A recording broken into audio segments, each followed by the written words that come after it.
দীর্ঘদিন বন্ধ থাকা মধ্যপ্রাচ্যের শ্রমবাজার চালুর সম্ভাবনায় নতুন করে আশার আলো দেখছেন বাংলাদেশিরা। মালয়েশিয়ার পর এবার সরকারের কড়া নজর পড়েছে মধ্যপ্রাচ্যের দিকে। প্রায় ৩২ মাস ধরে সাধারণ বাংলাদেশিদের জন্য ওমানের ভিসা বন্ধ থাকায় চরম বিপাকে পড়েছেন সেখানকার প্রবাসী ব্যবসায়ীরা। এই অচল অবস্থা কাটাতে চলতি মাসেই ওমান সফরে যাচ্ছেন প্রবাসী কল্যাণমন্ত্রী আরিফুল হক এবং প্রধানমন্ত্রীর উপদেষ্টা। ওমানের ভিসার চালুর জট দ্রুত খুলবে বলে তারা বেশ আশাবাদী। বর্তমানে মধ্যপ্রাচ্যের দেশগুলোতে প্রায় ৬০ থেকে ৭০ লাখ বাংলাদেশি কর্মরত অবস্থায় রয়েছেন, যারা দেশের অর্থনীতির অন্যতম চালিকা শক্তি। বিভিন্ন দেশে ভিসার জটিলতা থাকলেও নতুন সম্ভাবনার দুয়ার খুলছে কাতারে। সম্প্রতি যৌথ কমিটির বৈঠকে দেশটি কারিগরি কেন্দ্র থেকে ইলেকট্রিশিয়ান সহ ৪টি খাতে দক্ষ কর্মী নেওয়ার প্রবল আগ্রহ দেখিয়েছে।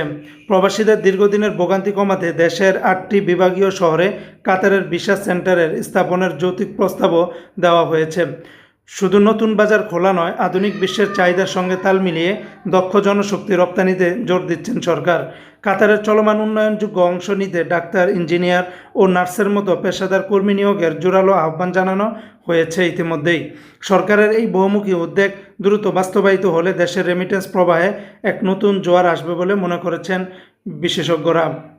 মুসলমানের দোয়া করেন আর বুঝছি না রোহিঙ্গা তারা মানে হচ্ছে যে মানে আর আল্লাহ ইনশাল্লাহ আল্লাহর মতো করবো ইনশাল্লাহ ভালো হয়েছে।